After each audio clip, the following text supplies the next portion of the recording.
అత్యంత ప్రియమైన మన అన్న వైఎస్ఆర్ కాంగ్రెస్ పార్టీ రాష్ట్ర అధ్యక్షులు జగన్మోహన్ రెడ్డి గారు ఈరోజు మొట్టమొదట తొలి జై ఆంధ్రప్రదేశ్ అంటూ ప్రత్యేక హోదా ఉద్యమంలో భాగంగా మన విశాఖ నగరానికి తొలి మహాసభను నిర్వర్తిస్తున్నటువంటి ఈ సభకు అధ్యక్షులుగా ఉన్నటువంటి విశాఖ జిల్లా అధ్యక్షులు అమర్ గారికి, అలాగే మనందరి ప్రియతమ విశాఖ వాసులకు, విశాఖ వైఎస్ఆర్ కుటుంబ సభ్యులు, పెద్దలు, గౌరవనీయులు, పితృ సమానులు శ్రీ విజయసాయిరెడ్డి గారు, మన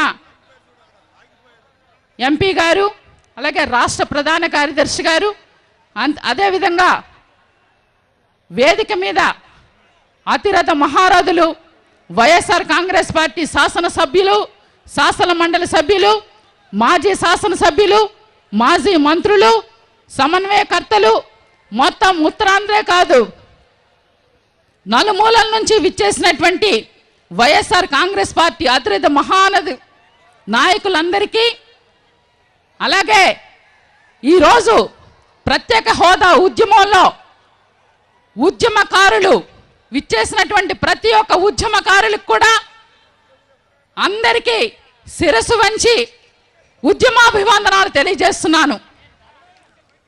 మిత్రులారా, ప్రత్యేక హోదా ఈ పదం ప్రతి ఒక్క ఆంధ్రుడి గుండెల్లో మారుమోగుతూనే ఉంది. ఈరోజు చంద్రబాబు నాయుడు ఎంత నీచ నికృష్టంగా ఎన్నికల్లో తన మేనిఫెస్టోలోనే కాకుండా చంద్రబాబు నాయుడు, వెంకయ్య నాయుడు, నరేంద్ర మోడీ గారు ఆ రోజు తిరుపతిలో ప్రత్యేక హోదా 5 ఏళ్ళు కాదు, 10 ఏళ్ళు కాదు, 15 ఏళ్ళు ఇవ్వాల్సిందని చెప్పి మాట్లాడి మోసం చేసి ఈరోజు విభజన చట్టంలో హామీలను పక్కకు నెట్టేసి రైతు రుణమాఫీ, డ్వాక్రా రుణమాఫీ, ఇంటికో ఉద్యోగం, నిరుద్యోగ భృతి ఇటువంటి సంక్షేమ పథకాలన్నిటికీ తిలోదకాలు ఇచ్చి ఈరోజు వాళ్ళు మాట్లాడే తీరు చూస్తుంటే ప్రత్యేక హోదా వద్దంట, ప్రత్యేక ప్యాకేజీ ముద్దంట. అర్ధరాత్రికి రాత్రికి రాత్రే అరుణ్ జైట్లీ గారు ఒక ప్రొసీడింగ్ ఇచ్చేసి ప్రత్యేక ప్యాకేజీని ఆంధ్రులకు ఇస్తానంటే మహానీయుడు చాలా మనందరి ఓట్లతో అతి తక్కువ మెజారిటీతో ఈరోజు ముఖ్యమంత్రి హోదాను సంపాదించుకున్నటువంటి చంద్రబాబు నాయుడు ప్రత్యేక హోదా అంటూ ఆ రోజు అసెంబ్లీలో 2 సార్లు ఏకగ్రీవంగా తీర్మానాలు చేసి కేంద్రానికి పంపించినటువంటి మహాగణుడు ఎంత చక్కగానో రాత్రికే మారిపోయి ప్రత్యేక ప్యాకేజ్ అయితే నాకు, నా కొడుకుకి జేబులు నింపుకోవడానికి, దోచుకోవడానికి ఒక చట్టబద్ధత లేని ప్యాకేజీ మా అందరికీ బాగుంటుందని చెప్పి అర్ధరాత్రే చాలా ఆనందోత్సాహాలతో ప్రత్యేక ప్యాకేజీ చాలా ముద్దని చెప్పినటువంటి చరిత్రహీనుడు ఈ రోజున్నటువంటి ముఖ్యమంత్రి చంద్రబాబు నాయుడు. ఈరోజు చంద్రబాబు నాయుడు, వెంకయ్య నాయుడు నిజంగా టీవీలు చూస్తుంటే వెంకయ్య నాయుడుకి చంద్రబాబు నాయుడు, చంద్రబాబు నాయుడుకి వెంకయ్య నాయుడు ఇద్దరు మధ్యలో దరువులాగా ఇద్దరు సొంత డబ్బాలు కొట్టుకోవడానికే సరిపోతా ఉంది. కానీ ఎక్కడైనా ఆంధ్రులంతా కూడా అయ్యో ప్రత్యేక హోదా అడుగుతున్నారే, ప్రత్యేక హోదాకి ప్యాకేజీకి నక్కకి నాగలోకం అంత దూరం ఉందా అని చెప్పి ఆ రోజు మాట్లాడినటువంటి వ్యక్తులు ఈ రోజు మనల్ని ప్రశ్నిస్తా ఉన్నాడు చంద్రబాబు నాయుడు. నాకు ఒకసారి ప్రత్యేక హోదా గురించి, ప్రయోజనాల గురించి చెప్పండి అనని చంద్రబాబు నాయుడు గారికి వేదిక ముందు నేను ప్రశ్నిస్తున్నాను. చంద్రబాబు నాయుడు, మీరంతా అబద్ధాలు పుట్టని ప్రతి ఒక్కరికి తెలిసిందే.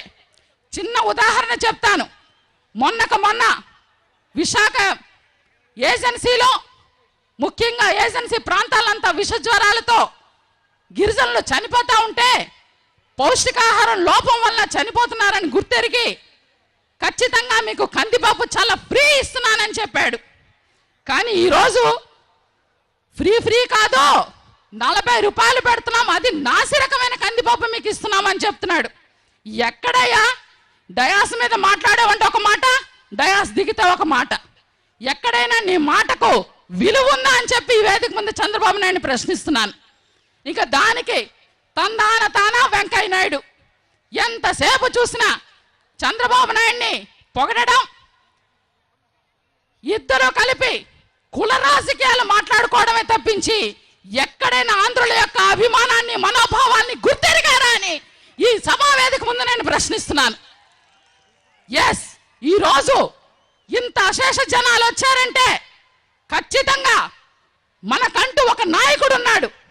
మనం ఏదైతే కోరుకుంటున్నామో విశాఖ ఉక్కు ఆంధ్రుల హక్కు అంటూ ఆ రోజు తెన్నేటి విశ్వనాథం గారు సాధించినటువంటి సాధనను ఈరోజు ప్రత్యేక హోదా ఆంధ్రుల హక్కు అంటూ మనం చేస్తున్న నినాదానికి మనందరికీ ఆపద్బాంధవుడుగా, మనందరి అండదండగా, మనందరూ రక్షగా తన ప్రాణాలను కూడా పణంగా పెట్టి ఆమన నిరాహార దీక్ష చేస్తూ ఢిల్లీ నుంచి గల్లీ దాకా ఉద్యమాలు చేస్తున్నటువంటి మన జగనన్న మన అందరి వెంట ఉన్నారని చెప్పి నిజంగా చాలా గర్వంగా చెప్పుకుంటున్నాం.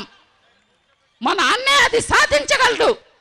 ఖచ్చితంగా గట్స్ ఉన్న మగాడు ఖచ్చితంగా ఏదైతే ప్రతి ఒక్క ఆంధ్రుడి యొక్క మనోభావాల్ని గుర్తెరిగారో ఈరోజు ప్రధాన ఎజెండాగా ప్రత్యేక హోదాను తీసుకెళ్లి రేపు రాబోయే ఎన్నికల్లో కూడా ఖచ్చితంగా మనం విజయం సాధించడానికి ఇది ఉపయోగపడుతుందని కూడా ఈ సందర్భంగా మనం చెప్పుకోవచ్చు. చంద్రబాబు నాయుడుకి ఒకటే చెప్తా ఉన్నాను, ఇప్పటికైనా మీ కుళ్ళు కుతంత్రాలు బయట పెట్టండి, మీ మోసాలు అవినీతి అరోచకాలు బయట పెట్టండి. ఈరోజు మీ లోకేష్కి రాష్ట్ర మంత్రి హోదా కాదు, ఆంధ్రులకి ప్రత్యేక హోదా తెచ్చేదాకా ఖచ్చితంగా ఆంధ్రులందరూ కూడా ఖచ్చితంగా మిమ్మల్ని కేంద్ర రాష్ట్ర ప్రభుత్వాల మెడలు వంచైనా సరే ఈరోజు ప్రత్యేక హోదా సాధించుకుంటాం. దానికి అండగా ఉన్నటువంటి మా జగనన్న ఆయన యొక్క పోరాటంలో మనం అందరం కూడా భాగస్వాములమై రాబోయే కాలంలో ప్రత్యేక హోదా ఉద్యమంలో ఇంకా మనం అందరం కూడా భాగస్వామిని ఉధృతం చేయాలని ప్రతి ఒక్కరికి మనవి చేస్తూ ఈరోజు గిరిజన ప్రాంతాలను కూడా వేలాది మంది మేము ఈ సభకు రావడం జరిగింది. గతంలో పోయిన సంవత్సరం ఇదే చంద్రబాబు నాయుడికి ఇలాంటి డిసెంబర్ 10వ తారీఖునే బాక్సైట్ తవ్వుతానని చెప్పి 97 జీవోని విడుదల చేస్తే ఇలా అశేష జన గిరిజనులంతా కూడా ఏకగ్రీవంగా మా జగనన్న సమక్షంలో మేము పోరాటం చేయబట్టే ఈరోజు బాక్సైట్ తవ్వడానికి వెనక్కి తగ్గాడు చంద్రబాబు నాయుడు. అందుకనే అసాధ్యం కానిది సాధ్యం చేసుకునే శక్తి మన వైఎస్ఆర్ కాంగ్రెస్ పార్టీగా ఉంది. అది మన జగనన్నకు ఆ శక్తి ఉంది. ఆ శక్తి మంతుడు కూడా మన జగనన్నే. ఖచ్చితంగా ఆయన ఆధ్వర్యంలో ఆయన అండలో మనమందరం కూడా ఉద్యమాలు ఇంకా ఉధృతం చేయాలని ప్రతి ఒక్కరిని కూడా మనవి చేస్తూ ఇంత పెద్ద మహాసభకు అందరూ వచ్చి రేపొద్దున ప్రత్యేక హోదా ఖచ్చితంగా సాధించుకునేదాకా పోరాటాలు ఆపొద్దని చెప్పి మరొక్కసారి అందరికీ పేరు పేరున శిరస్సు వంచి ధన్యవాదాలు తెలియజేసుకుంటున్నాను. థ్యాంక్ యూ అండి.